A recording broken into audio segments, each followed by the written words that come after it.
En esta noche vamos a tratar el tema de la forma como Abraham rescata a Lot. Abraham rescata a Lot.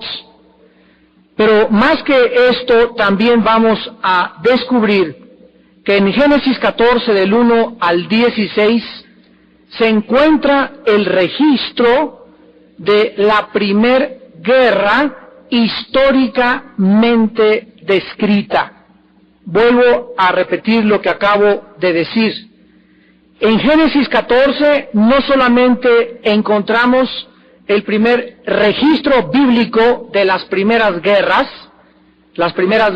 que Dios describe, sino que también dentro de la historia secular es el primer registro de cualquier guerra que haya existido. Así que si cualquiera es historiador o sociólogo o antropólogo, pueden ustedes buscar en los libros que quieran de historia para remontarse a cuál es la primer guerra que se escribe o de que se tenga memoria. Y no hay más que la que encontramos en Génesis 14 y las demás han sido posteriores. Así que no solamente en esta noche tenemos un contexto histórico, sino también tenemos un contexto político, geográfico y sociológico. Dice Génesis 14, aconteció en los días de Amrafael, rey de Sinar, Arioc, rey de Elazar, Kedor, Laomer, rey de Elam, y Tidal, rey de Goín, que estos hicieron guerra contra Bera, rey de Sodoma, contra Birsa, rey de Gomorra, contra Sinab, rey de Adma, contra Semeber, rey de Seboín, y contra el rey de Bela, la cual es Zoar. Todos estos se juntaron en el valle de Sidim, que es el mar salado, o sea, lo que se llama actualmente el mar muerto. 12 años habían servido a Kedor Laomer, y en el 13º se rebelaron. Y en el año 14 vino Kedor Laomer y los reyes que estaban de su parte y derrotaron a los refaitas en Astarot Carnaim, a los susitas en Am, a los semitas en Sade Kiriatim, a los oreos en el monte de Seir, hasta la llanura de Parón que está junto al desierto.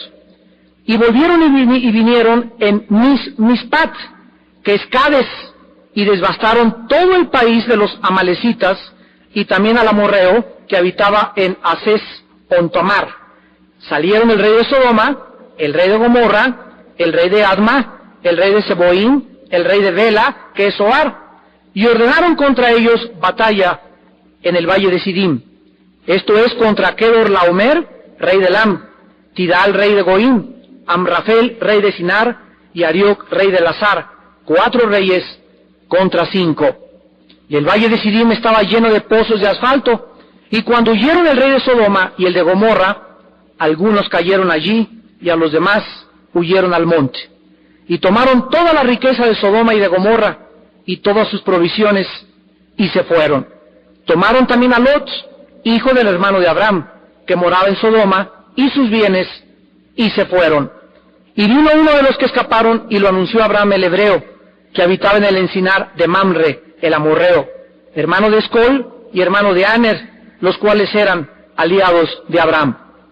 Oyó Abraham que su pariente estaba prisionero, y armó a sus criados, los nacidos en su casa, 318, y los siguió hasta Dan, y cayó sobre ellos de noche, él y sus siervos, y les atacó, y les fue siguiendo hasta Oba, al norte de Damasco, y recobró todos los bienes, y también a Lot su pariente, y sus bienes, y a las mujeres, y demás gente.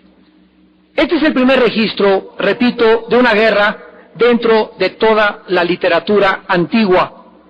Hay otras referencias, y existen también algunos otros retratos de personas peleando en batallas antes que Abraham, pero esta es la primera descripción escrita, el primer conflicto escrito de nación contra nación. Sin embargo, aun cuando vamos a estudiar detenida y minuciosamente y con una grande revelación espiritual que Dios nos va a dar para ver qué se encuentra de toda esta descripción de esta milicia, vamos a ver también el valor de la fe de Abraham. Las características que el Espíritu Santo nos muestra del valor de Abraham en este pasaje son las mismas que un cristiano tiene que manifestar cuando su hermano o cuando tu hermano o tu hermana en Cristo se encuentren en peligro. Vamos a ver en primer lugar que la Biblia nos muestra que ahí estaba Abraham, y el Espíritu Santo nos muestra que en esa época, a ver si puedo explicarme, lo que ahora se conoce como la Palestina es un nombre que no es propio, ya que toda esa tierra, desde el Líbano hasta Egipto, con la frontera con Jordania, lo que se llama ahora toda Israel, lo que es ahora toda la tierra de Israel, no existía aquí todavía cuando estamos en Génesis 14. Aquí recordamos que Dios le habló a un hombre que estaba en Babilonia, que es Irak, en la tierra de Sinar, y lo llama para que toda esta tierra de Israel, donde ahorita viven los judíos, ellos ahí en esta franja de terreno geográficamente, pudieran levantarse como una nación, Dios formar una nación. Fueron los romanos, de aproximadamente hace 20 siglos, los que le pusieron el nombre de Palestina.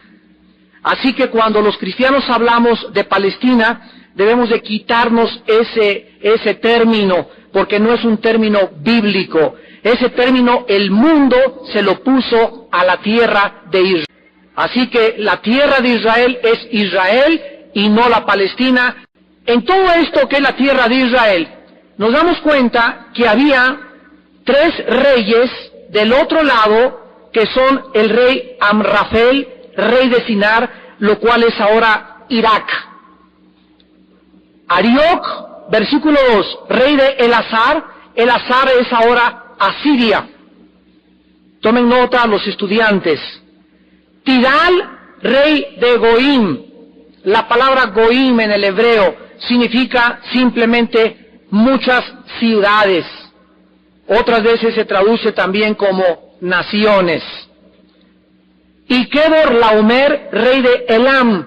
Elam es Persia, que en 1936 se le cambió el nombre a Irán. Kedor Laomer, rey de Elam, es la Irán moderno.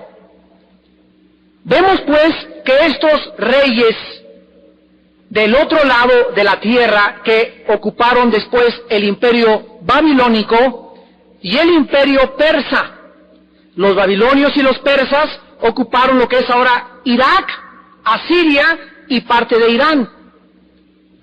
Son los que se encontraban dominando todo lo que es la tierra de Israel, y en toda la tierra de Israel se encontraban 5 reyes.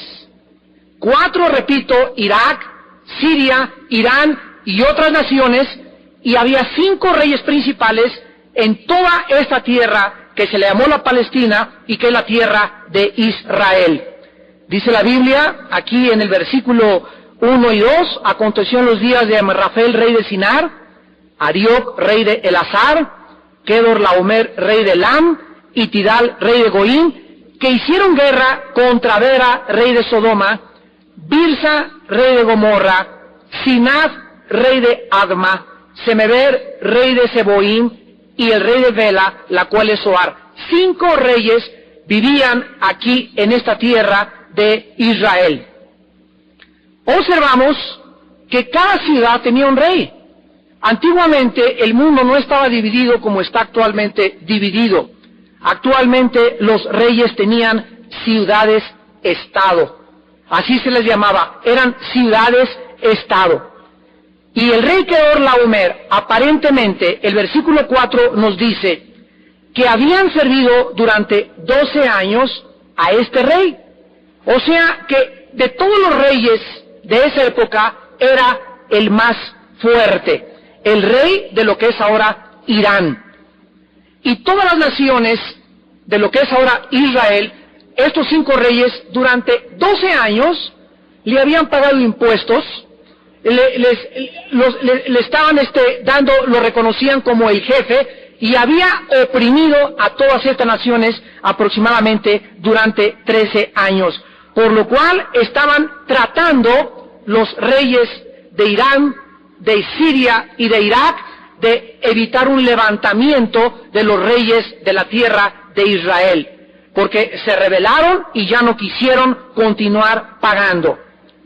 Dice el versículo 3 que esta guerra se llevó a cabo en un lugar geográfico que ahora es conocido como el Mar Muerto, que se le llama el Valle de Sidín o el Mar Salado.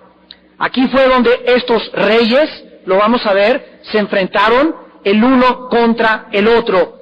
Esta guerra fue la primera guerra, insisto, de proporciones mayores, porque se involucran naciones como Babilonia, Siria, Irán, contra todos los reyes de la Palestina. Esto es interesantísimo.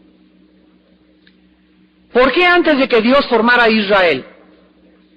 Toda esta franja de terreno que después Dios le va a decir a Abraham, desde el Líbano hasta casi el desierto del Sinaí, la Transjordania y pasando el río Éufrates, es de ustedes. A ustedes se los he dado. Vemos desde el principio de la historia, amados santos, que los poderes del mal ya tenían sus ojos en esta franja de terreno geográfica que Dios le asignó a Abraham para formar la nación de Israel.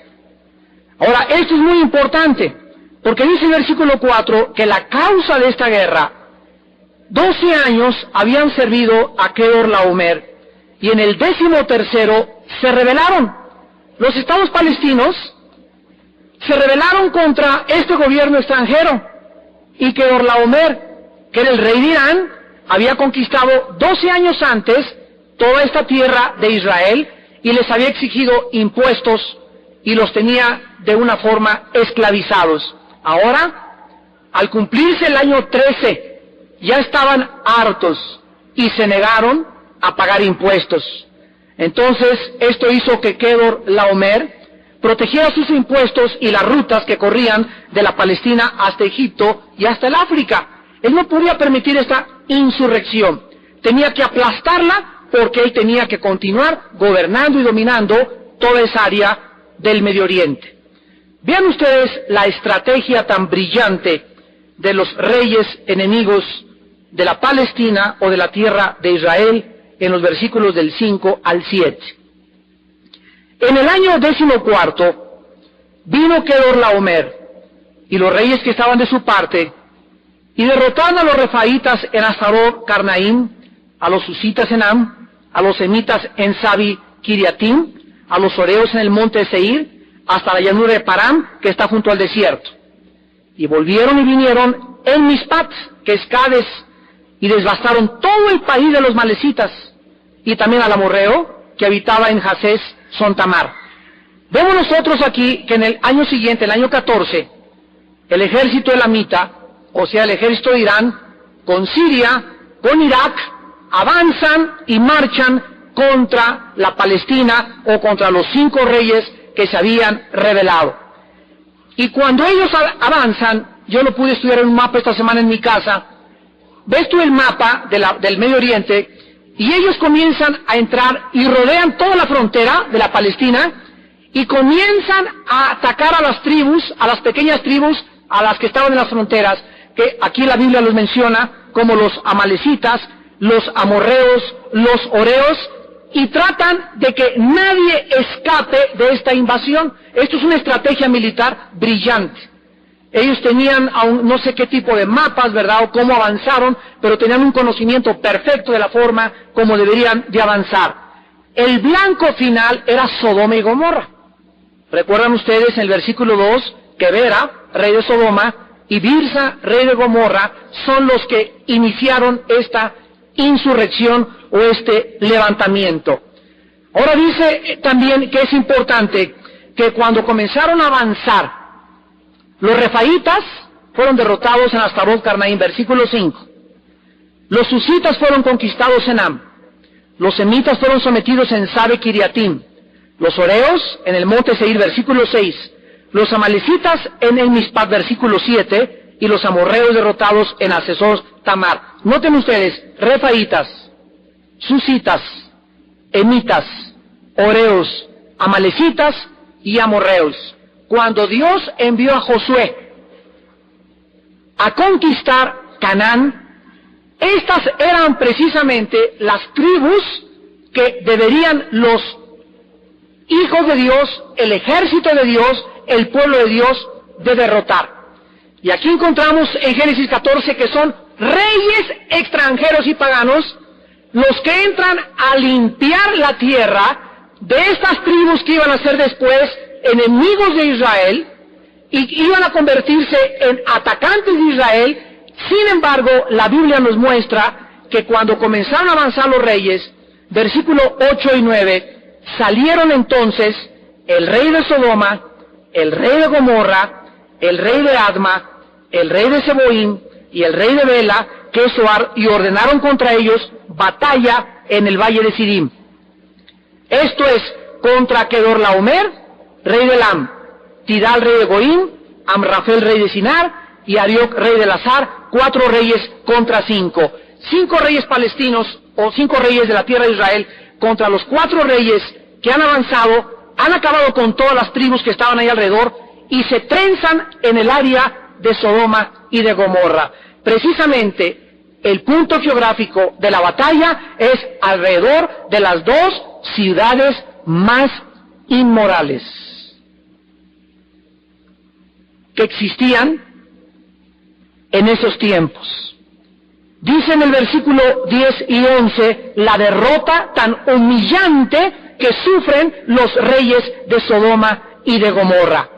Y el valle de Sidim, versículo 10, estaba lleno de pozos de asfalto. Y cuando huyeron el rey de Sodoma y el de Gomorra, algunos cayeron allí, y los demás huyeron al monte, y tomaron toda la riqueza de Sodoma y de Gomorra, y todas sus provisiones, y se fueron. Se menciona específicamente lo que le sucedió a los 2 reyes de Sodoma y de Gomorra. Al huir, de una forma humillante, cayeron en los pozos de asfalto, y los demás fueron dispersados. Aquí vamos a detenernos y tratar de hacer un análisis muy breve. ¿Por qué creen ustedes que fueron derrotados los reyes de Sodoma y de Gomorra?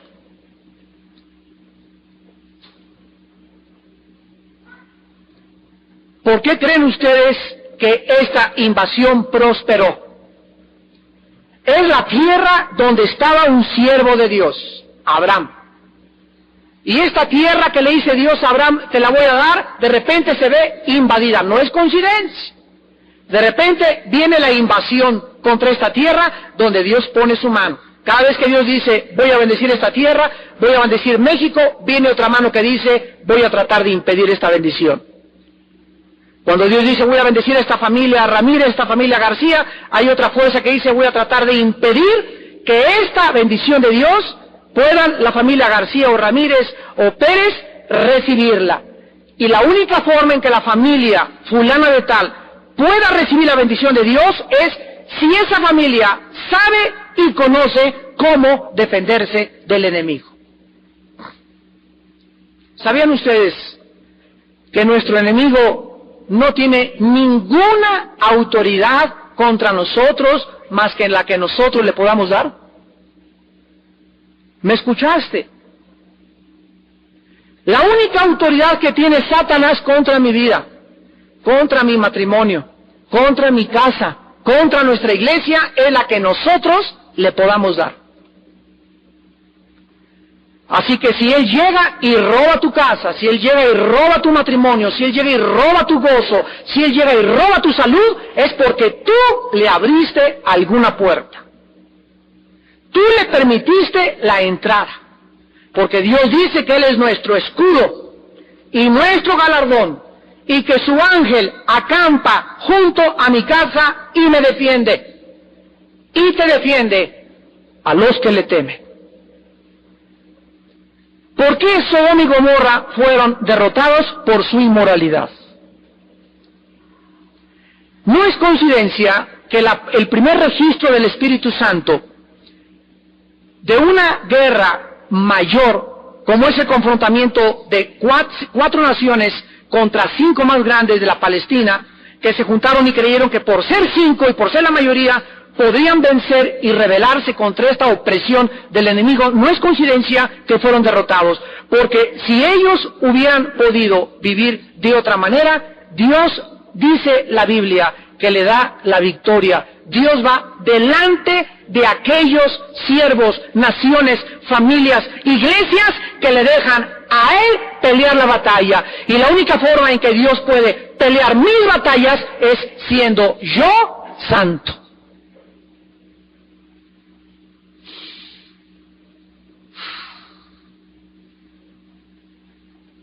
La única forma que Dios te ayude como mujer es rindiéndote a tu esposo.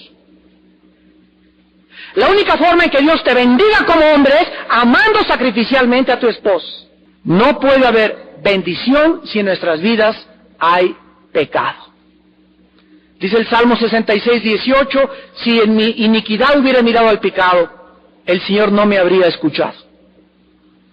Dice en Proverbios, el que encubre sus pecados no prosperará, mas el que los confiesa alcanza misericordia. Dios no puede bendecir la inmoralidad. Y dale gracias a Dios que no estás muerto. Porque si estuvieras muerto ya no podrías tener la oportunidad de hacer una decisión para Dios de ser santo. Y si le dice, voy a vivir santo de aquí en adelante. Fuera de mí la inmoralidad. La inmoralidad desde el principio de la vida nos los muestra Dios. Nos impide vencer al enemigo. Es el cáncer más grave y más profundo que la Biblia revela, la inmoralidad.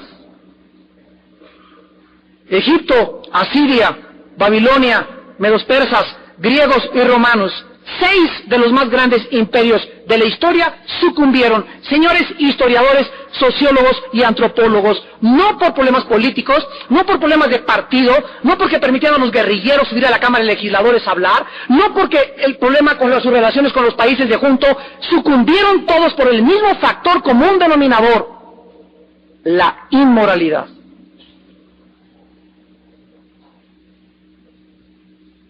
Y nosotros tenemos que abrir nuestros ojos a darnos cuenta, como lo hemos insistido, mi cuerpo es el templo del Espíritu Santo. Mi cuerpo debe ser santo. Mi cuerpo no puede ser contaminado, contagiado. Hay enfermedades infecciosas espirituales que me contagian. Y el cáncer, la lepra más grande es la inmoralidad.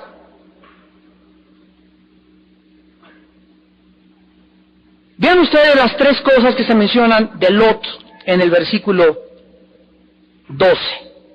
Tomaron a Lot, hijo del hermano de Abraham, que moraba en Sodoma, y sus bienes, y se fueron.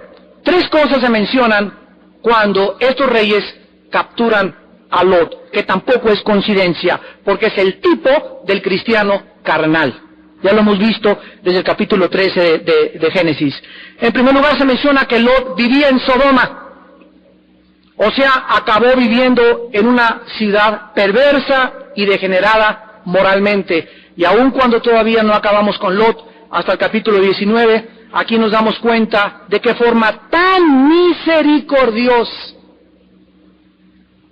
a través de estos reyes, llegan, vencen a los reyes de Sodoma y Gomorra, aunque quedaron vivos, lo vamos a ver más adelante, el rey de Sodoma quedó vivo, quién sabe dónde se escondió, pero quedó vivo, y se llevan a Lot, vamos a ver cómo viene Abraham su tío y lo rescata, y todavía Dios le da la oportunidad de volver a reintegrarse a la familia de la fe, que era Abraham y su familia, y vemos que Lot, después de que pasa todo esto, no recapacitó, después de que te pase el accidente, después de que te pase eso con tus hijos, después de que atravieses lo que has atravesado, si no escarmientas y no te vuelves a Dios con todo tu corazón, dice el Señor, ¿qué puedo hacer más por ti?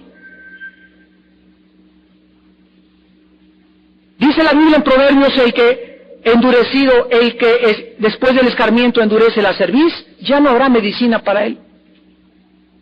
Dice Romanos 2, 4 y 5, ¿qué no sabes que la benignidad y la paciencia de Dios te guían al arrepentimiento, pero por la dureza de tu corazón atesoras ira para el día de la ira y para el día del justo juicio y de la revelación de Dios?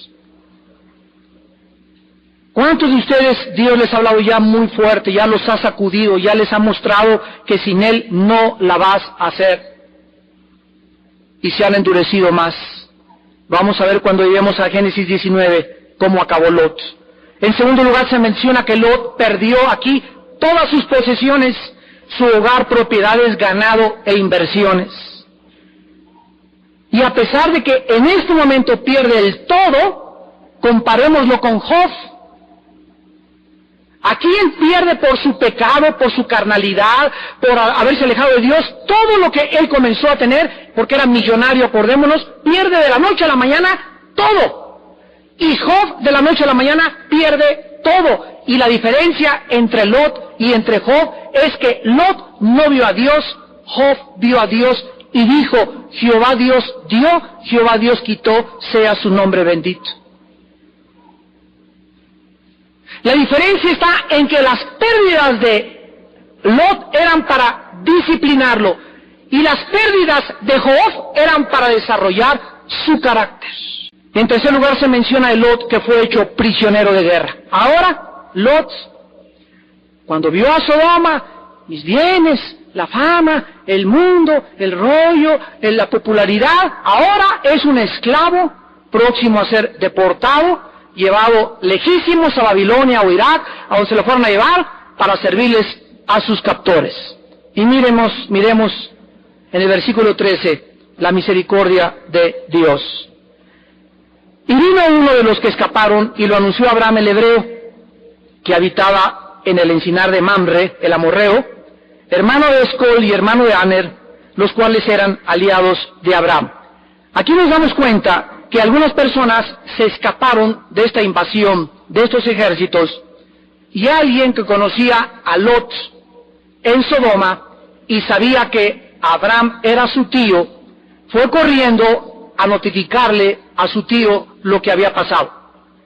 Y la pregunta aquí es, ¿qué haría Abraham? ¿Cómo reaccionaría Abraham, este gran hombre de Dios? Podría decir, pues Lot se lo merece eso y más, que lo refundan ahora. ¿Por qué? Porque ahora que se quede cautivo, que se quede en tanga. Veamos que es precisamente en tiempos de crisis que es cuando se manifiesta el valor de nuestra fe. Dicen Gálatas en el Nuevo Testamento, capítulo 6, versículo 2, sobrellevar las cargas de los otros y cumplir así la ley de Cristo. ¿Saben lo que significa esto? La Biblia nos pinta cargando mi hermano cristiano una mochila y yo una mochila. Y así vamos en la vida. Cada quien trae su cruz, cada quien trae su carga. Pongan atención. Cuando la Biblia dice que sobrellevemos, significa que a veces mi hermano se va a sentir débil, vulnerable, algo lo hizo caer y ahí está cojeando. Y en ese momento mi obligación es levantarlo y echarle la mano a mi hombro y tratar de ayudarlo unos 40 metros, 50 metros, medio kilómetro, o sea, 3, 4 días, algunos meses de estarlo cargando. Eso significa sobrellevar las cargas los unos de los otros, o sea, no dejar tirado a mi hermano. Y desgraciadamente, el ejército de los cristianos en el siglo XX, me dijo una vez un predicador en Estados Unidos, es el único ejército que deja a sus heridos tirados. No, ese hermano ya pecó, que se quede ahí tirado, que se refunda, que se lo coman los piojos.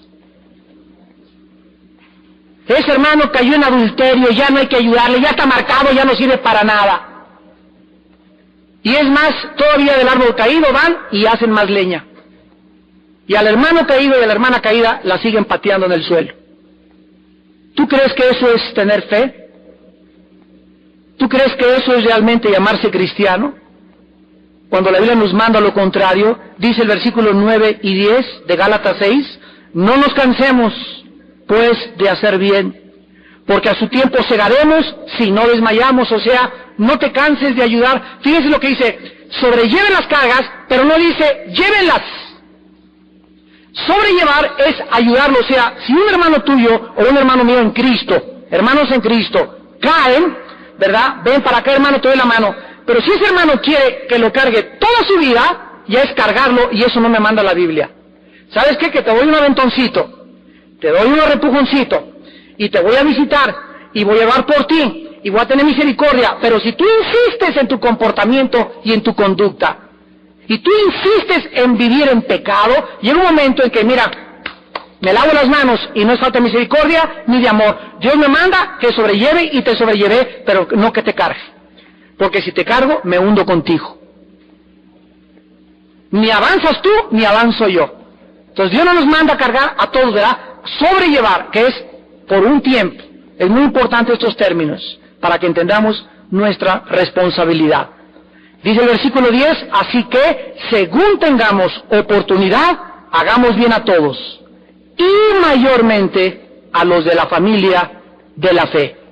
Vemos pues que esto es realmente lo que hace Abraham con su sobrino Lot. Ahora regresamos otra vez a Génesis 14. Y noten ustedes que por primera vez en la Biblia se usa el término hebreo. Vino uno de los que escaparon y lo anunció a Abraham, el hebreo. Aquí por primera vez en la Biblia se usa la palabra hebreo. Y vamos a ver la diferencia de hebreo, de judío y de israelita. Son tres términos diferentes. La palabra hebreo viene del hebreo ibrí, que significa más allá o el que cruza al otro lado. Es lo que significa hebreo, el que cruza al otro lado. Y tal vez la raíz de esta palabra venga de Génesis 10:25, de un ancestro de Abraham llamado Heber. Muchos rabinos creen que esta es la raíz de la palabra hebreo. Cuando se le llama a Abraham el hebreo, significa el otro hombre o el hombre del otro lado del río Éufrates. Porque cuando Abraham cruzó el río Éufrates, hasta que cruzó el río Éufrates, se le comenzó a llamar hebreo. Y esto es un símbolo espiritual que cuando nosotros pasamos de muerte a vida, cuando nosotros atravesamos la línea de separación entre el mal y entre el bien, cuando nacemos de nuevo, cuando cruzamos, nos convertimos en los que pasamos del otro lado o nos convertimos en los verdaderos hebreos delante de Dios. El pueblo de Dios es el que cruzó el río, y no es coincidencia que el río Éufrates y el río Jordán tengan una relación en el original con la muerte. Si ustedes leen la raíz de la palabra Jordán, significa muerte. Ahora, conforme pasó el tiempo, esta palabra comenzó a ser usada en la Biblia para distinguir a Abraham y a sus descendientes de otras nacionalidades, y se les quedó el nombre de hebreos. Veámoslo rápidamente en tres pasajes. Génesis 43:32. Génesis 43:32. Y pusieron para él aparte, y separadamente para ellos, y aparte para los egipcios que con él comían, porque los egipcios no pueden comer pan con los hebreos, lo cual es abominación a los egipcios.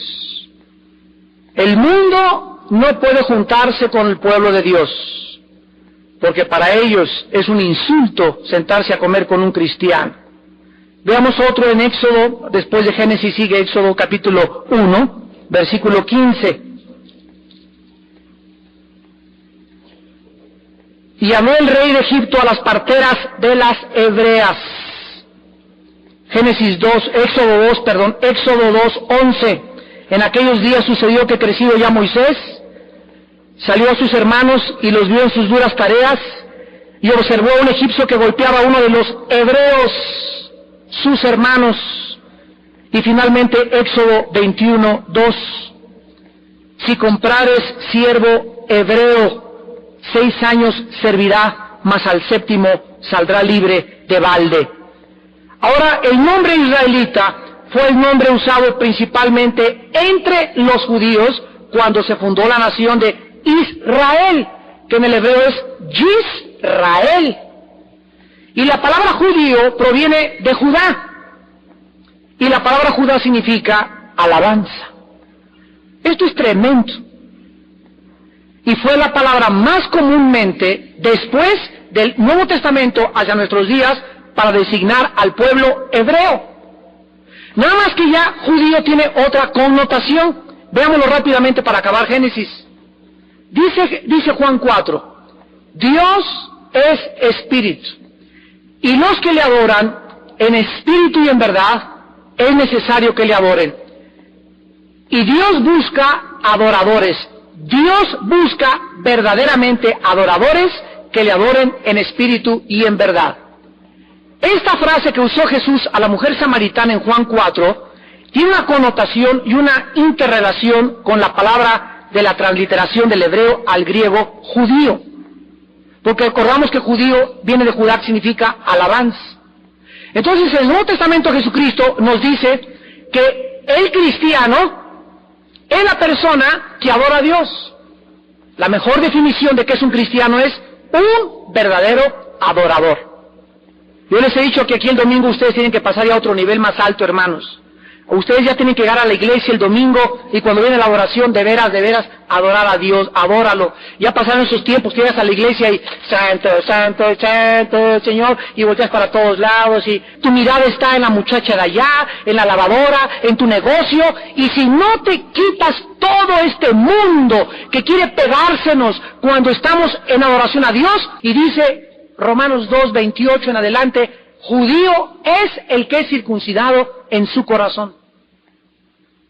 ¿Por qué se nos llama a nosotros judíos verdaderos? No israelitas étnicamente, sino judíos, porque somos adoradores. Porque la palabra Judá significa el que alaba, los que adoran a Dios. Acabamos con Génesis capítulo 14 y vemos nosotros que entonces Abraham planea una estrategia para rescatar a su sobrino Lot. Dice el versículo 14-15, oyó Abraham que su pariente estaba prisionero. Armó a sus criados, los nacidos en su casa, 318, y los siguió hasta Dan, y cayó sobre ellos de noche, él y sus siervos, y les atacó, y les fue siguiendo hasta Oba, al norte de Damasco. Y recobró todos los bienes, y también a Lot su pariente, y los bienes de Lot, y a las demás mujeres, y a la demás gente. Aquí encontramos nosotros algo extraordinario en 2 versículos revelado por el Espíritu Santo. Lo que 5 reyes en esta tierra que Dios comenzaba a darle a Abraham no pudieron hacer contra los 4 reyes gobernantes, esos 4 reyes que llegaron y conquistaron y mataron y saquearon y se llevaron cautivos a la mayoría de los sobrevivientes, lo hizo un siervo de Dios con 318 personas. Dios escoge personas entrenadas y leales a Él, observémoslo en primer lugar. Armó a sus criados, los nacidos en su casa. En segundo lugar, planeó una estrategia. Dividió a los hombres y les ordenó atacar de diferentes puntos y en la noche para que pensaran que era un grande ejército. Los atacó de noche para tomarlos por sorpresa. Y en tercer lugar, él mismo participó en el rescate. Cuando nosotros observamos esto a la luz del Espíritu de Dios, nos damos cuenta que Dios le da a aquellos que creen en Él. Como el rey David, lo veíamos en el estudio hace unos momentos, se enfrenta con Goliat. Y el ejército de Israel, todos, Goliat, qué grande, qué bárbaro, no podemos, nos va a aplastar como langostas. Y en eso David recuerda, yo me acuerdo hace 2 años peleé contra un león y peleé contra un oso, y cuando venía mi rebaño y se quería llevar a mis ovejas, yo iba detrás de él y se la quitaba y lo mataba. Si Dios me permitió matar un oso o un león, no podré matar a este incircunciso que ha retado a los escuadrones del Dios viviente, dijo David, 1 Samuel 17, o sea que David se enfrentaba a Goliat con una perspectiva diferente de los ejércitos de Saúl. David sabía que la victoria era suya, no porque él se considerara guerrero, no porque se considerara muy fuerte, porque era un chamaquito de 17, 18 años de edad, era un pastor, no sabía ni cómo usar un cuchillo, lo único que podía usar una honda. David sabía que iba a matar a Goliat porque Goliat representaba al enemigo de Dios. Dice la Biblia, ningún arma forjada contra ti prosperará. Cuando Abraham se armó de valor para ir y oyó que habían acabado con casi toda la tierra que Dios le había dado, no había ya casi tribus sobrevivientes, muy pocos sobrevivientes, y las mujeres se las llevaban para llevárselas de esclavas. No le importó nada, pero Abraham sabía lo mismo que sabía David, que Dios le daría la victoria porque ellos eran enemigos de Dios y Dios le había dado esa tierra. Cuando Elías se presentó delante de Acaz y le dijo, va a llover durante 3 años y medio, él se presentó ante el hombre más poderoso y más influyente y más rico de esa época, sin miedo, sin temor, sin intimidación, porque le dijo, vive Jehová delante del cual estoy. Elías esa mañana había estado con Dios, había orado con Dios, había sentido la presencia de Dios. Y cuando tú sientes la presencia de Dios en la mañana y te enfrentas a tu trabajo, a tus enemigos, y te enfrentas a los problemas, todos son como insectos, porque después de estar con Dios, tu perspectiva de todo son como chinches. Hace mucho tiempo nos contaba un hermano que iba en el avión con su hija, y conforme fue despegando el avión, la hijita le decía, mira los carros, mira papá, mira, son puras hormiguitas. No, mijita, no son hormiguitas, son coches y gentes. Papá, te digo que son hormiguitas, te estoy diciendo que son coches y gente, le dijo su papá. Y le dijo a la niña, papá, te estoy diciendo que son hormiguitas, no estoy ciega. Entonces el papá le explicó a la niña en el avión que mientras más alto volaban, se perdía la perspectiva. Cuando tú estás abajo, le dijo a la niña, todas las personas te parecen grandes y los edificios grandes, pero si nos elevamos a otro punto, más elevado, de otra perspectiva, vamos a cambiar el punto de vista y los que parecían gigantes junto a ti van a parecer como chinches. Entonces, esto es lo que nos hace entender el mundo espiritual. Cuando estamos aquí en la tierra, y el desánimo, y los enemigos, y la falta de trabajo, y las amenazas, y el Popocatépetl, y los temblores, se nos hace todo así gigantes. Pero cuando nos elevamos al tercer cielo, y cuando subimos nuestro espíritu en oración, y cuando estamos cerca de Dios, todo lo miramos de arriba hacia abajo, y lo miramos todo como chinches.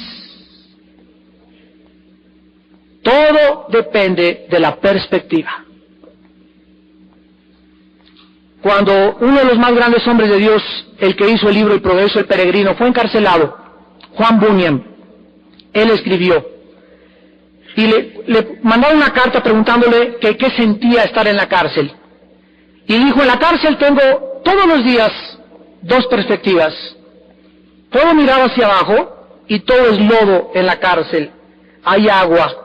Con trabajos me puedo sentar, pero levanto los ojos al cielo y veo estrellas, y el cielo, y la luna, y las cosas que Dios hizo, y cambia mi actitud, mis sentimientos y mis emociones. Amigo mío, contestó Juan Bunyan, procuro poner y tener mi vista en las cosas de arriba, no en las cosas de la tierra, para mantener mi ánimo pronto y mi valor y levantar mi fe. ¿Dónde tienes tú tus ojos? Dice Colosenses 3, si habéis resucitado, poner vuestros ojos arriba, donde está sentado Jesucristo, donde nuestra vida esté escondida con Él. Y cuando Él se manifieste, nosotros también seremos manifestados con Él en la gloria. Dice Hebreos 12:2, vuestros ojos puestos en Cristo Jesús. Es importante en la vida donde tenemos nuestra mirada puesta en el galardón, en las cosas de arriba, no en las de la tierra. Si tenemos los ojos en Jesús, no me va a desanimar ningún hombre, no me va a desanimar ninguna traición, no me va a desanimar ninguna desilusión. Estamos llenos de traiciones, desilusiones y cosas aquí en la vida, pero si mis ojos están en Jesús, mi mirada en Jesús me sostendrá. Y a ti también. La fe valerosa de Abraham siempre existirá. Y Abraham no solamente, notamos, rescató a Lot, sino que también rescató lo que Lot había perdido. Y vean esto, que es tremendo, le devolvió todo a su sobrino Lot. Abraham se pudo haber quedado con todo. Era la costumbre antigua de darle el botín al conquistador, pero no lo hizo. No le pagó a su sobrino mal por mal, le pagó el bien por el mal que el sobrino le había hecho. Aquí encontramos a Lot, Abraham, comenzando a desarrollar el carácter de un hombre de Dios. Si nosotros vamos a alcanzar alguna estatura algún día con Dios, es cuando comencemos a ya no pensar en nosotros mismos. Cuando el más grande enemigo que tenemos, que se llama el ego, comience a ser crucificado y comencemos a morir a nosotros mismos y a cargar nuestra cruz y a tener compasión de mi hermano y de mi hermana y de poner mis ojos en la mira de Dios y ya quitar mis ojos de esta tierra que es pura desilusión y tristeza y desesperanza porque este mundo está a punto ya de hundirse, ya no vuelvo a comprar un boleto para el Titanic. Toda persona que cree que el mundo tiene algo que darle, ha comprado un boleto en el Titanic. Y el Titanic se va a hundir, con todos los que van allá arriba, con algabaría y jajaja y jojó, y la dulcevita y la gloria y la sociedad, todo va para abajo. Porque la tierra y el mundo serán quemados y sus obras deshechas. Los elementos ardiendo desharán todo, dice 2 de Pedro 3:10. Pero nosotros esperamos nuevos cielos y nueva tierra, donde more la justicia. Y como sabemos que todo esto se está hundiendo, es un barco que está hundiendo, pongamos nuestros ojos arriba, porque nosotros no nos vamos a hundir con el Titanic. Antes de que el barco se hunda, Cristo viene por nosotros. Hermano, no esperes que este mundo tenga nada para ti. No tenemos lucha contra sangre ni carne, sino contra huestes espirituales de maldad. Mientras haya inmoralidad, nunca en tu vida podrás alcanzar la gloria de Dios. Ni las promesas de Dios, ni la dirección, ni la protección, ni el cuidado de Dios. Porque sin santidad nadie podrá ver a Dios. Oremos.